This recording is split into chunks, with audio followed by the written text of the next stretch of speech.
Bem, hoje nós estamos aqui em conversa com o presidente Sarney a propósito dos 30 anos da Constituição e vamos então um pouco falar sobre a sua vivência, a sua experiência nesse processo constituinte. Nós conversávamos há pouco, presidente, e lembrávamos inicialmente da Comissão dos Notáveis, depois teve a própria emenda constitucional que convocou a Assembleia Constituinte. Que memória o senhor tem desse rico tempo?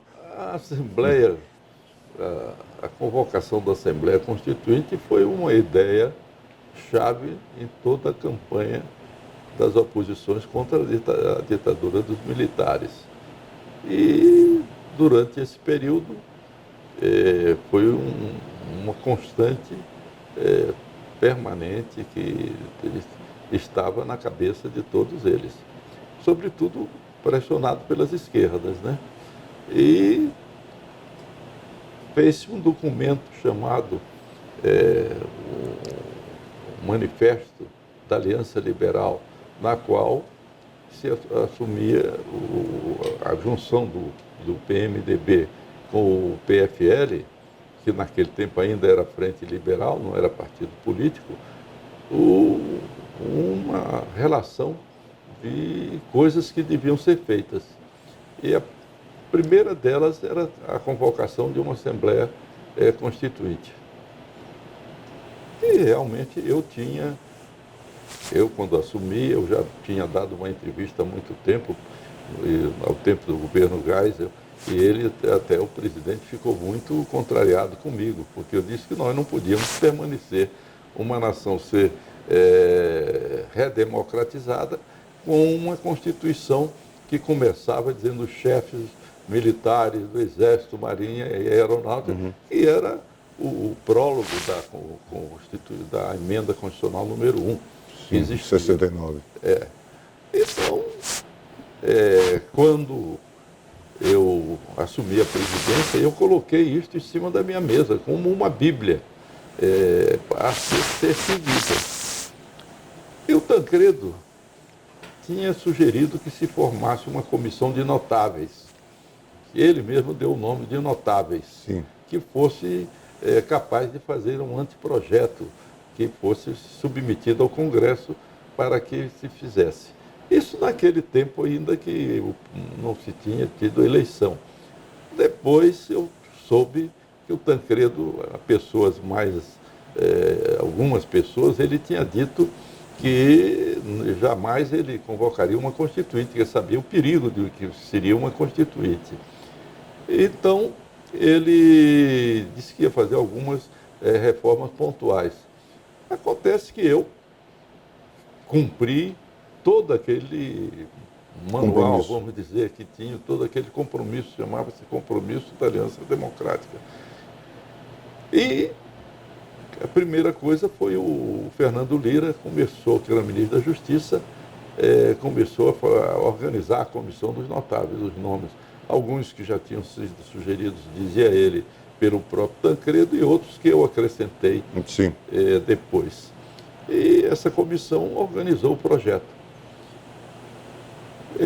Quando a Assembleia Constituinte foi convocada e se instalou, eu tive a oportunidade de chamar o Ulisses e dizer, olha, eu vou mandar endereçar a você.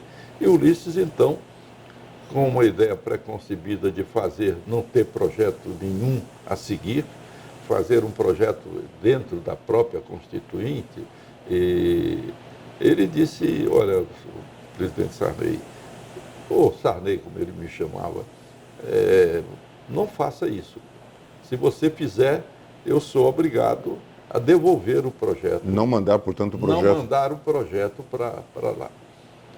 Não me recordo se informalmente ou formalmente ele chegou a... Mas ele era do domínio público. Sim, foi publicado tudo. Foi publicado tudo. Então, esse projeto dos notáveis, o Ulisses me disse que não receberia. E eu não tinha condições políticas de enfrentar uma luta com o Ulisses, Sim. nem de mandar contrariar o próprio Ulisses. Uma vez que o poder, eu tinha assumido a presidência da República, mas na realidade, o poder tinha ficado com Ulisses, porque Sim. era o presidente do Congresso, o presidente da Câmara, o presidente do partido e o vice-presidente da República. Vice-presidente da República. Então, o projeto não foi para a Constituinte por esse fato. O que eu acho que é uma coisa que começa errada a Constituição que tivemos em 88.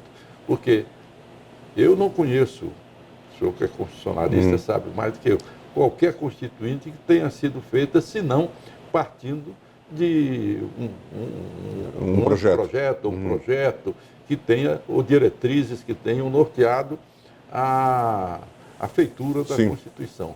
E aqui se adotou um sistema que foi um sistema totalmente diferente.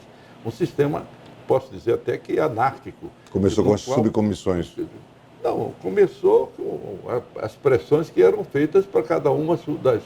Criaram a comissão de sistematização e muitas das comissões, subcomissões encarregadas de vários assuntos. Assim não tinha unidade. Primeiro porque um decidia de um jeito, outro decidia daquele outro, e a comissão de sistematização ia sistematizar aquelas ideias que vinham das subcomissões. Isso, em grande parte, justifica o retalho que foi feita a Constituição, por uma coxa de... Possíveis incongruências, né? Tanto que esse projeto inicial, que foi feito pela Comissão de Sistematização, eles chamavam de projeto Frankenstein, porque era um projeto que tinha desproporções totais. E aí a comissão organizou o projeto. Agora, o que eu devo dizer é que a Constituição é muito marcada na primeira etapa pela disputa política, quer dizer, não se estava pensando em fazer uma Constituição que tivesse os olhos no futuro para construir um país que vinha saindo do período de exceção, de reconstrução do Estado de Direito. Quer dizer, então, um futuro que estava aberto com as novas tecnologias que iam chegando, que iam sendo implantadas, uma Constituição voltada para o futuro. Então, ele ficou muito olhada para o retrovisor, com base em 3 pontos básicos. Primeiro, que era o ponto de combater a repetição do que tinha acontecido em relação à participação das Forças Armadas, quer dizer, o militarismo, que é a agregação do poder militar ao poder civil. Sim. Segundo, que era o de combater todas as injustiças, era uma utopia que tinha. Sim. E todos os poderosos, eram expressões que circulavam na época. Isso significava utopias vagas e não princípios constitucionais a serem organizados. E daí, então isso foi marcado muito também pela disputa entre o Ulisses e o Covas. Quer dizer, o Covas querendo levar a Constituinte para um ponto em que ele realmente tivesse a predominância das ideias de esquerda que ele tinha junto aos partidos de esquerda, e o Ulisses, um político mais de centro, político liberal, um político que queria compor a Constituinte, mas não tinha uma ideia de partir de um projeto inicial, de uma estrutura de projeto que eles pensassem. Daí eu achar que o que saiu foi uma mistura de um projeto que tem ideias capitalistas, tem ideias socialistas e tem ideias liberais. Então, deu no que deu e me obrigou a fazer as críticas que eu fiz à Constituição. Quanto à própria governabilidade.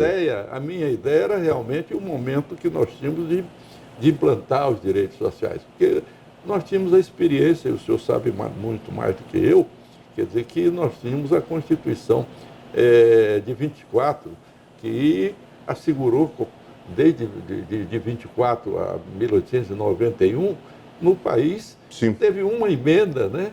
A Constituição teve o ato adicional, que criou as Assembleias Legislativas, mas, na realidade, foi uma Constituição que assegurou um período de tranquilidade e muitos atribuem a ela a existência do Senado e do poder moderador, a unidade do território nacional. E que para ver uma das coisas que aconteceu é que o parlamentarismo não estava na Constituição de 24, né? Não constava. Ele foi, pouco a pouco, sendo implantado pelo Sendo construído, né? sendo construído, e o imperador usando do poder moderador para construir instituições. E na nossa Constituição, a Constituição que nós fizemos em 88, a ideia que predominou foi realmente a de se fazer uma Constituição que o povo pudesse participar. Então, o que aconteceu? Nós sabemos perfeitamente que o que aconteceu foi que grupos de lobistas, Sim. Quer dizer, Militantes. e cada corporação, e se transformou, marchavam para o Congresso e ali pressionavam, e muitas dessas coisas, daí nasciam as leis, as partes que a Constituição tinha, com essa luta sempre interna. Nessa primeira fase da Comissão de Sistematização, há um predomínio total da presença do Covas e presidir, determinando os rumos que deviam ser feitos da Constituição.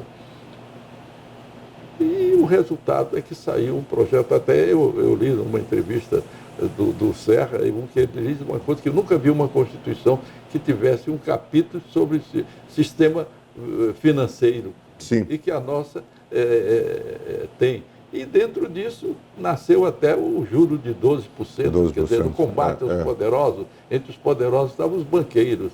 E as despesas também, o sistema de distribuição de tributos que tem dentro da Constituição tornou quase que o país ingovernável, porque quando eu vi aquela quantidade de despesas que eram criadas, sem fontes de receita, eu, evidentemente, não se estava sonhando num país nem ideias prospectivas a respeito dele.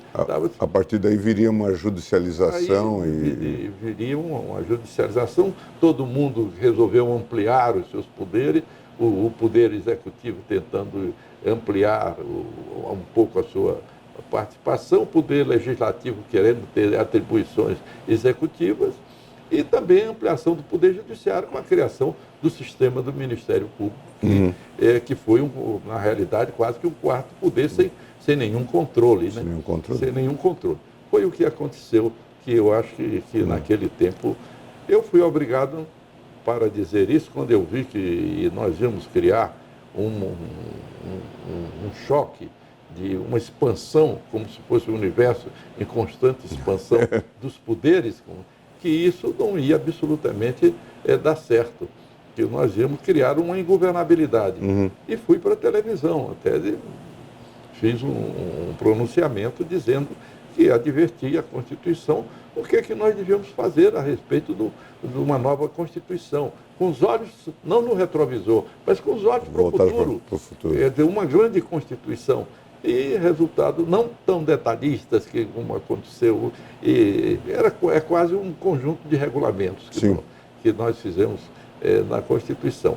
E o Ulisses me respondeu que eu queria interferir na Constituinte.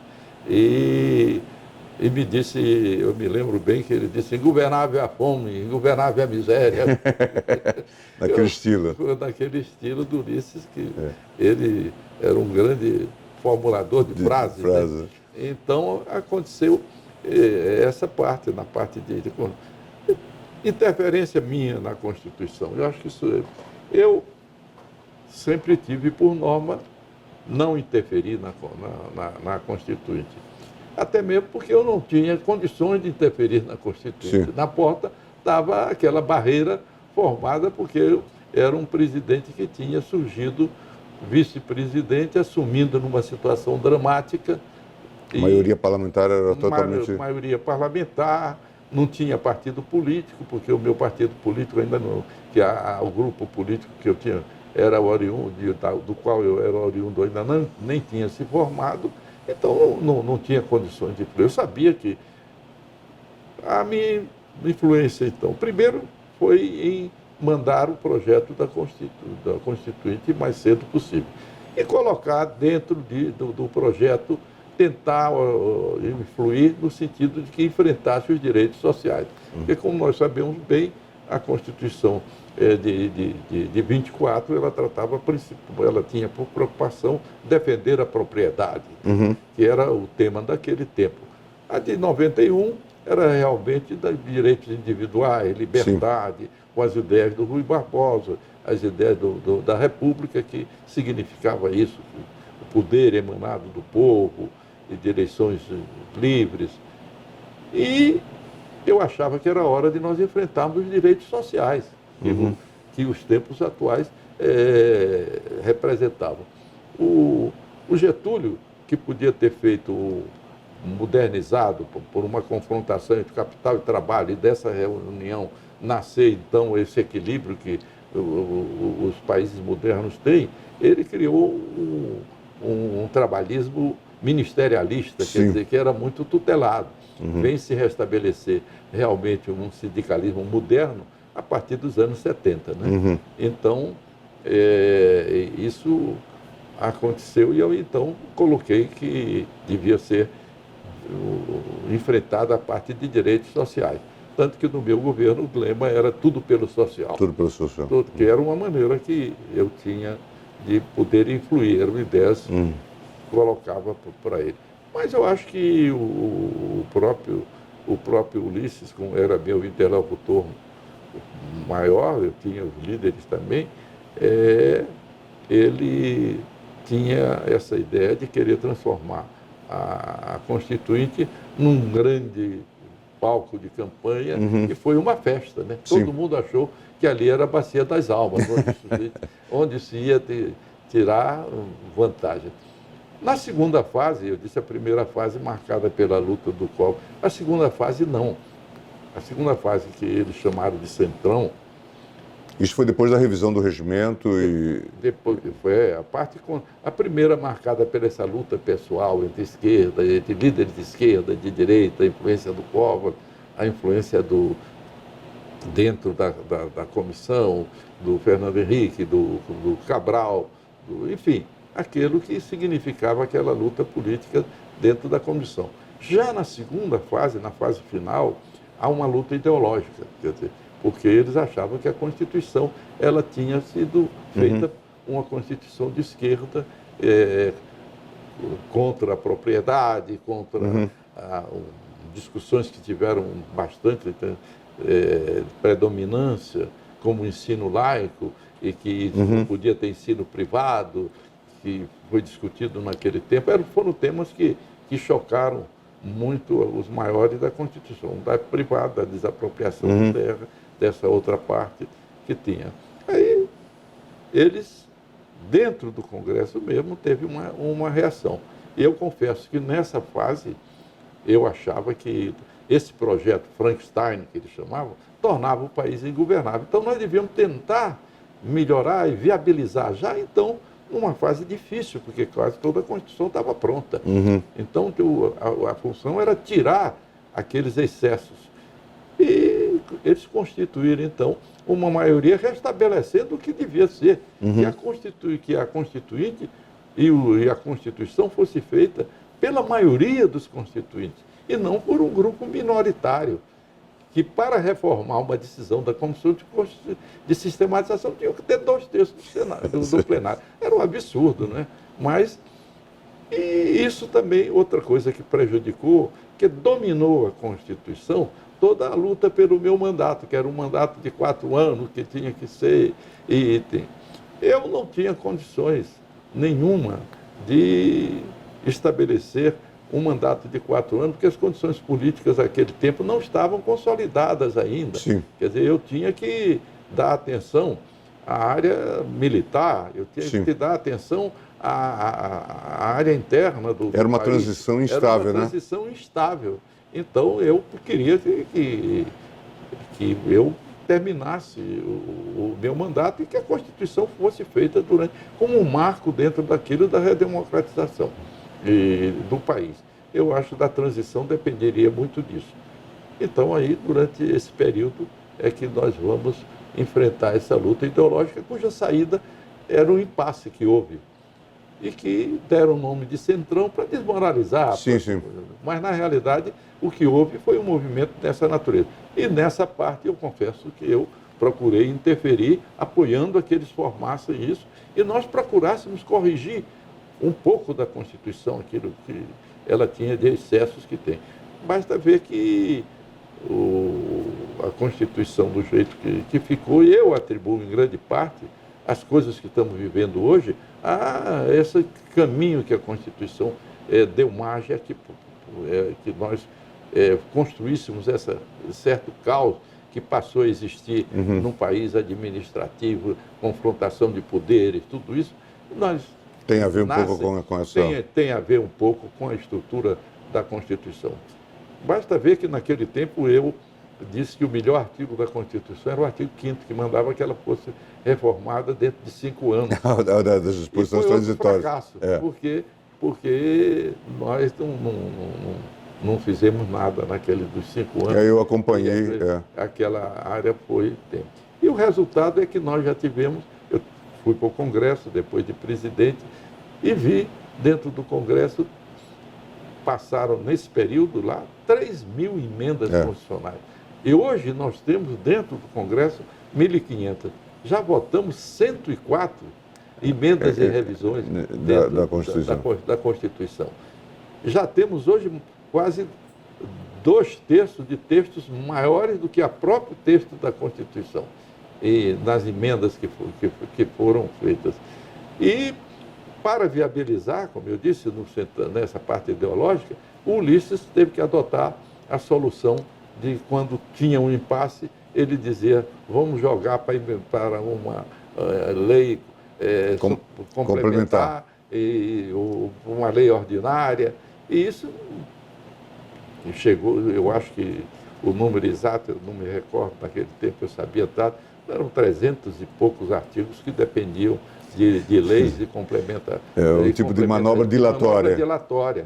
Porque se ele não fizesse isso, ele não fazia a Constituição. Não fazia o processo. Não. Então, a minha interferência foi para que isso se consolidasse e viabilizasse o processo que se concluísse. O processo se construísse. Se não fosse isso, não teríamos Constituição. Não teria. Essa parte final, basta ver que até hoje nós ainda temos 100 e poucos artigos que precisam de regulamentação. E, por outro lado, a facilidade com que a Constituição permitiu que fosse reformada. Isso, então, é uma coisa terrível, porque quando a gente pensa que no Império tinham 2 legislaturas, tinham que aprovar na Constituição de 24, né? Sim. Para que se pudesse. Hoje, tinha que confirmar. Hoje, nós fizemos, o Congresso também tem muita culpa dentro disso, porque ele modificou, ele admitiu uma prática que é terrível, que é de não obedecer o interstício entre uma votação e outra. Das duas votações. Das 2 votações. E eu vi aquela coisa terrível, que é se votar numa sessão só, quer dizer, uma hora, não digo numa sessão, uma hora, aquela coisa que diz, dispensa do interstício. O interstício. E vamos votar a segunda sessão. Era tudo, convoca dentro de 10 minutos uma outra sessão, segunda sessão, terceira sessão, quarta sessão, quinta sessão, sexta sessão, e o resultado disso, o senhor sabe, é que se passava uma emenda constitucional com uma rapidez muito mais fácil fazer-se hoje uma emenda constitucional do que realmente uma lei ordinária dentro do Congresso. E depois o que eles colocaram das medidas provisórias dentro da Constituição, que desmontou todo o nosso sistema legislativo. Porque hoje quem legisla é o Executivo e que o Legislativo recebe já pronto, influi muito pouco na parte... E quase hoje não existem quase leis que se votem, mais emendas constitucionais. Sim, sim. Emendas constitucionais dentro. Presidente... Eu acredito que isso é uma coisa que nós temos que enfrentar em algum momento. Na minha idade eu não posso esperar que eu assista ainda essa correção total, né? E quando se diz, 30 anos realmente é um tempo muito pouco dentro da Constituição. Nós vamos ver que... E depois a Constituição a Constituinte foi muito longa, né? Foi longa, foi muito longa. Quando se pensa que a Constituição republicana foi feita em 15 dias, votada. Mas por quê? Porque ela vinha da comissão... Já vinha do Saldanha da Gama, depois vinha da comissão que... E estava pronta, né? Mesmo a Constituição americana, ela foi feita de um anteprojeto do Adams, né? Que quando eles foram para os constituintes de Filadélfia, eles já tinham uma diretriz, projeto, que era aquele projeto que tinha. Tanto que o Ulisses, uma vez me disse logo que a Constituição que ele terminou, ele me disse, olha, Sarney, passaram 10 milhões de pessoas pelo Congresso durante esse período fazendo a nossa Constituição. E eu disse a ele, olha, Ulisses, eu já tinha alguns receios a respeito da Constituição, mas com essa sua informação eu fico com mais receio ainda, porque a única Constituição que tem mais de 200 anos no mundo é a Constituição americana e foi feita por 55 pessoas, fechadas, e ninguém podia dizer nada sobre o que estava acontecendo ali. De maneira que 10 milhões de pessoas é muito difícil se fazer realmente uma Constituição. Presidente, nas conversas que nós tivemos, um aspecto que o senhor já abordou, que é essa questão do processo constituinte, da convocação, talvez do pouco ânimo do presidente Tancredo Neves de fazer uma constituinte tal como se fez. E o Delfim Neto, nos seus comentários conosco, disse a mesma coisa, também o senador José Serra. Ambos disseram que o Tancredo não tinha o propósito de fazer a constituinte, que imaginava realmente que teria que fazer uma referência à eliminação de textos truncados, ou chamado entulho autoritário.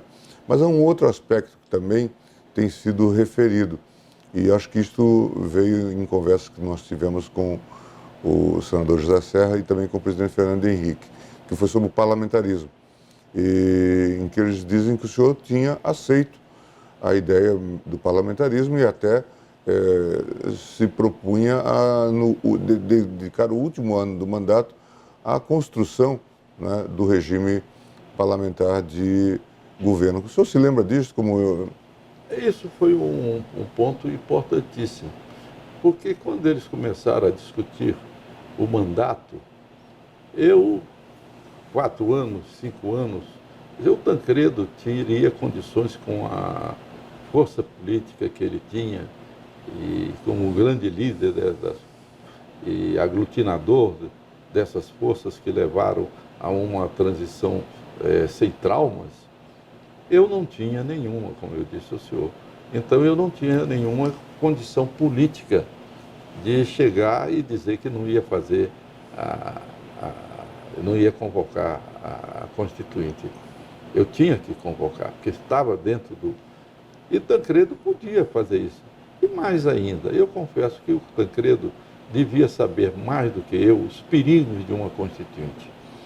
E eu não tinha, talvez, a dimensão que o Tancredo tinha de saber das dificuldades, da impossibilidade e dos exemplos que eu sabia esses exemplos, mas não achava que eles pudessem vivê-los, porque o senhor sabe que quase todas as nossas constituintes elas causaram traumas. A primeira de 23 acabou foi dissolvida pelo imperador, que otorgou a Constituição de 24, não é? A de 91, imediatamente ela foi feita, mas ela criou aquele problema entre o Exército e o Prudente e o Deodoro, né? Nós tivemos intervenção, renunciou logo o Deodoro, e aí houve o início dessa participação dos militares na política brasileira, porque eles passaram a querer substituir o poder moderador. Né? Até mesmo o almirante Custódio José de Mello escreveu um livro, A Destinação Histórica das Forças Armadas, onde ele defende essa posição. Daí as intervenções. Intervencionistas, que eles chamavam salvacionistas, né? que nós tivemos ao longo da história. Embora eu soubesse de tudo, mas eu não acreditava que nós pudéssemos viver, até mesmo porque eu jamais, entendeu, interferiria na Constituição com isso. O Tancredo tinha essa visão, até mesmo porque eu uma vez participava de uma reunião do Interaction Council, que é um conselho de ex-presidentes que se reúne todo ano em algum lugar do mundo, do qual eu faço parte. Aqui da América Latina tinha eu e o Alfonsin, que o Alfonsin realmente, e o de La Madrid também depois foi substituído, participou. E encontrei um vice-chanceler da Alemanha. E ele me perguntou: o senhor convocou uma constituinte e fez uma constituição? Não? Eu digo: eu convoquei realmente, porque eu tinha que fazer a transição democrática do país.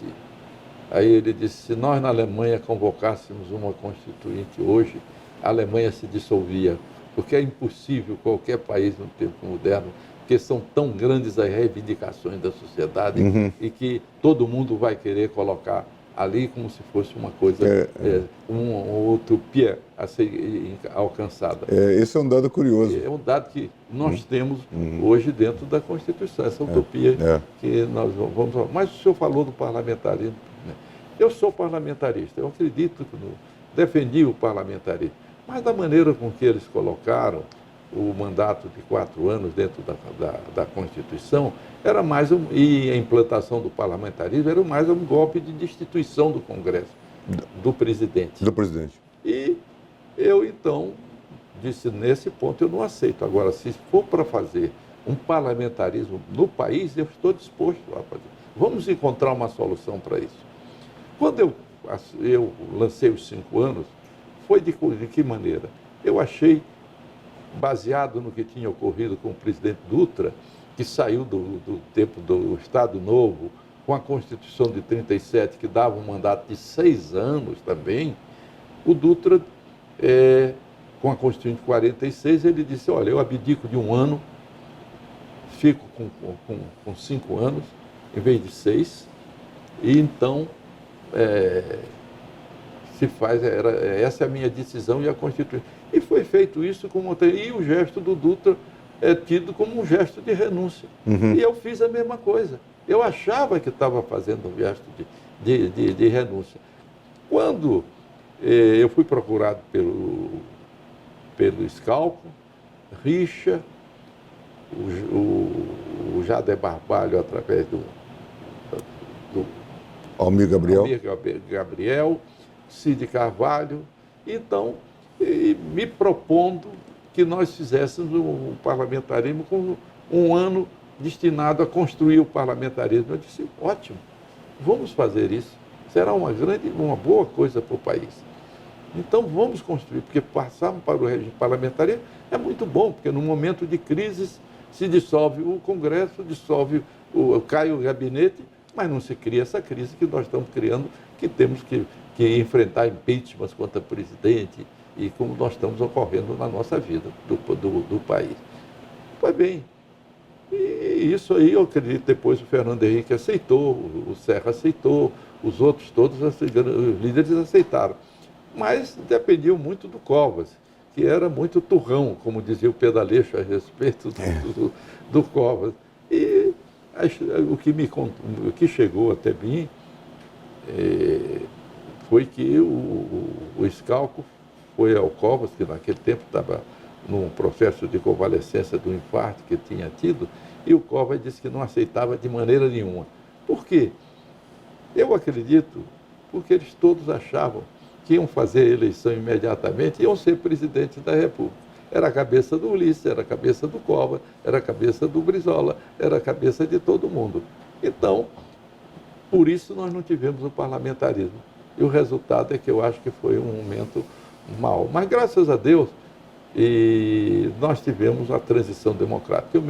Eu tenho muito orgulho de ter concluído essa transição diante de tantas dificuldades políticas, de tantos problemas que nós vivemos naquele tempo, e temos conseguido atravessar o país. Quer dizer, a democracia não morreu nas minhas mãos. A Constituição Poderia ter havido um retrocesso, né? poderia ter havido um grande retrocesso. Tivemos muito perto dele, entendeu? Inclusive na Constituinte, quando nós tivemos a discussão, aquela discussão Sobre a função das Forças Armadas. sobre a função das Forças Armadas, em que a Comissão de Sistematização queria tirar das Forças Armadas o poder de manutenção da ordem interna. De lei da ordem. Da lei da ordem. Então, houve uma grande tensão naquela época sobre isso e nós tivemos que atravessar aquele período difícil. Eu também não sabia o que poderia acontecer. Eu conhecia a reação das Forças Armadas e era uma reação muito justa, né? Sim. Que rompia a contradição. Rompia de contradição. E eu cometi um erro que foi o problema dos 4 anos, que dominou a Constituinte, porque eu disse que eram os 5. Eu devia ter feito aquilo que o presidente Geisel deu um conselho através do ministro, que era do chefe do SNI, do Ivan Mendes. Ele mandou me dizer, eu recebi dele, diga ao Sarney que não opine sobre o tempo de mandato, submeta ao Supremo Tribunal Federal e ele decide. Sim. É o que eu devia ter feito, né? Sim, acabou ensejando essa discussão. Essa discussão interna. Eu acho que o senhor tem mais alguma coisa? Não, presidente, não, na verdade, essas questões eram as questões básicas. A outra questão também o senhor já se referiu, que foi o problema da distribuição de receitas, né? Quer dizer, fortalecimento dos estados, dos municípios. A União ficou com uma sobrecarga, talvez sem os recursos adequados. Né? Exatamente, porque ela disse que ia transferir os encargos e não transferiu os encargos. Não se regulou. Transferiu esses encargos para os estados e não transferiu os encargos para os estados, ficou com eles e transferiu as receitas. Basta ver um exemplo só, que eu acho que é terrível.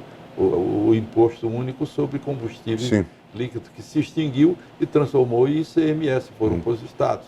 E as estradas ficaram sem recursos para que elas fossem, e é o que nós estamos vendo hoje. E nós vimos hoje aí com 30 anos, nós não tivemos mais recursos para a estrada, e os estados utilizaram esses recursos, muitas vezes até para contratação de pessoal, ampliação maior. E vimos também os efeitos disso nessa greve dos caminhoneiros agora, né? Em que cada estado tem um critério de tributação do combustível, né? Diferente. Mas outra coisa também que eu acho que a Constituição tem e que na realidade eu devo ressaltar e que tenho muito admiração por isso, talvez seja a mais completa em relação aos direitos individuais, direitos humanos e direitos sociais. Quer dizer, isso a Constituição tem muito, a nossa Constituição é muito boa a respeito disso. Eu acho que isso é um ganho, né? Isso é um ganho muito grande e isso representa a cidadania que ampliou-se e foi exercida e é exercida hoje com maior amplitude de que ela tem. Quase que se criou, né? No meu tempo eu já tratava um pouco disso quando criamos a parte do consumidor, a parte disso que tinha, a universalização da saúde, que quando a Constituição vem já estava implantada, né, através do saúde. Isso. Eu me lembro que o ministro Pertence relata um diálogo que teve com o senhor a propósito da Lei de Ação Civil Pública, foi feita, que antecede a Constituição. Claro que depois vai ser incorporada, né? E que deu o grande poder do que o Ministério Público, o instrumento. Né? Um grande instrumento. Mas o ministro Pertence dizia que o senhor, lendo aquele texto, ficava muito preocupado com os poderes do Ministério Público, que citava o que o promotor de Barra do Corda vai fazer com esse tipo de instrumento, né? O senhor já tinha... Eu disse até a ele, Pertence, você, se quiser, me pegue o telefone e ligue para o promotor da Barra do Corda e pergunte a ele se ele sabe o que é direitos difusos. Direitos difusos e coletivos. Direitos difusos e coletivos que nós colocamos aí na lei. Mas, de qualquer maneira, o Pertence também tinha um grande idealismo e eu, de certo modo, uma grande simpatia pelo Ministério Público. Sim. Porque Meu pai foi 22 anos promotor e eu conhecia, e até hoje falo a respeito dele com grande emoção. Sei o que era naquele tempo, que nem estradas tinha. O promotor está no interior, né? Eu fui para a capital com 12 anos, né, vivendo, e meu pai peregrinando pelo interior, do Maranhão como promotor. E é um experimento institucional que certamente tem grandes problemas, mas também... Mas tem grandes excessos. Né? Tem também grandes virtudes, né? Realmente dosar, né? E é um aprendizado. Presidente, olha, nós agradecemos imensamente essa sua disponibilidade. Certamente essa é uma conversa importante para que a gente construa uma visão, que nossos alunos e aqueles que nos acompanham possam ter uma visão dessa obra, né? Que está celebrando 30 anos. Esse é o ponto que a gente sempre destaca, pelo menos com toda a instabilidade política. Já Fernando Henrique esses dias chamava a atenção em Lisboa para o fato de que foram, dos 4 presidentes eleitos, só 2 terminaram o mandato, né? Lula e ele. E 2 sofreram impeachment, Collor e Dilma. Então ele diz, isso é um sinal, né, de tempos anômalos, né? Mas ainda assim dentro de um quadro de normalidade institucional, né? Então acho que esse, pelo menos, acho que também é um ponto importante dessa... eu acho que ela criou uma consciência de que dentro, aquilo que o Rui Barbosa dizia, que fora da lei não há salvação. Sim. Quer dizer, e que o país hoje tem essa consciência da lei, de se seguir, e do Estado de Direito. Quer dizer, sim. Nós eliminamos uma coisa que era muito necessário fazer-se, também corresponde a um ciclo histórico, sim, né, sim. Que o mundo mudou, que era realmente o militarismo, que não quer dizer nada contra os militares, ao contrário.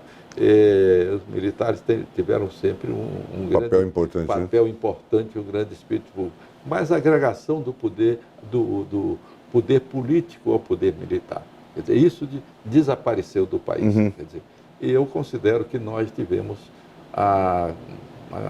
alguma participação nesse processo.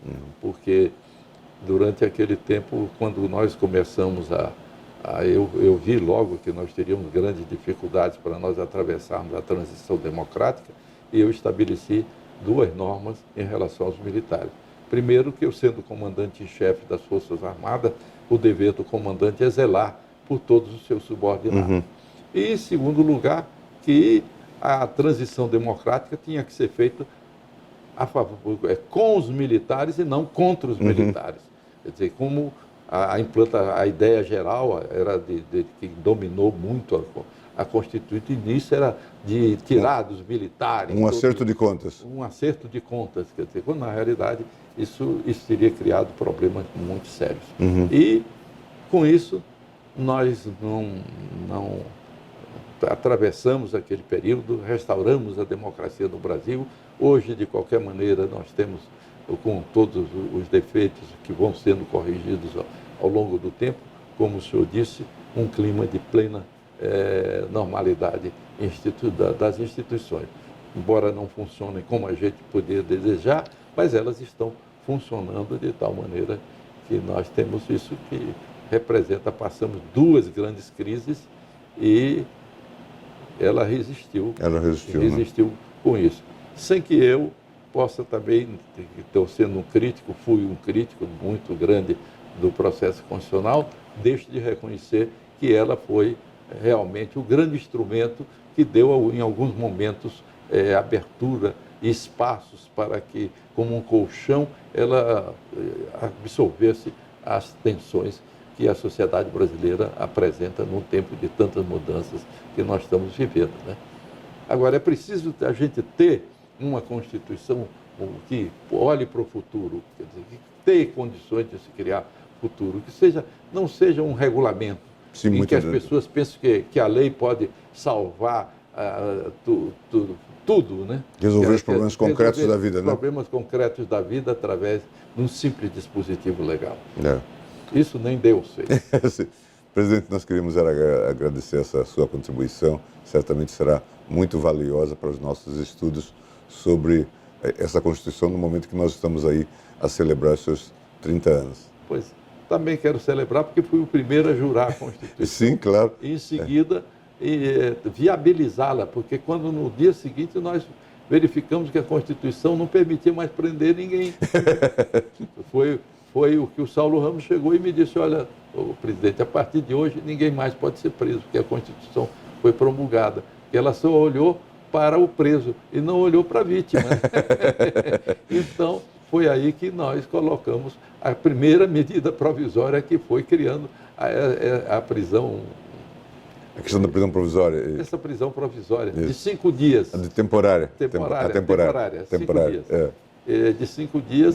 Então, depois foi ampliada para 30, já depois pelo presidente Collor. E hoje é outra... Já é outra fase. Já é outra fase. Muito Mas obrigado. eu aqui quero agradecer ao senhor essa oportunidade dessa conversa. Acho que nenhuma contribuição maior eu pude oferecer. Não, com certeza. Senão a experiência que tive de alguns momentos de tensões que eu... Isso eu acho que é importante, porque as constituições se testam exatamente nesses momentos. Mas, né? de certo modo, tenho a consciência que se eu não tivesse tido, nós não tínhamos essa posição, nós não tínhamos tido o término do processo, né? Porque foram muitos obstáculos que tiveram que ser contornados, vencidos. Né? E eu acredito que tenha contribuído para que isso pudesse ser feito. Todos esses conflitos da Assembleia Constituinte, a questão da sistematização, a questão também do papel dos militares, que me parece que poderia ter deflagrado uma crise maior, né? E também a questão do parlamentarismo, presidencialismo, a questão do seu mandato. Né? E vamos esperar que algum dia, imediatamente, a gente possa mudar, porque nós temos a certeza que esse regime presidencial, ele já deu o que ele... Está exaurido, né? Ele já se exauriu. Cópia do sistema americano. E a regularização do impeachment parece sinalizar um pouco isso, né? E depois a prática de que o Brasil tem tido, de que alguns presidentes assumem para ser depostos. Outros assumem para ser grandes presidentes e depois não... Frustram. Como é o caso do Jânio Quadros, que era para ser um presidente da transformação do Brasil e renunciou com 6 meses. Não é? E outros, como o do Juscelino, que assumiu para ser deposto e transformou-se num grande presidente. Né? Uma transformação. É interessante. Presidente, muito obrigado. Muito obrigado, ministro.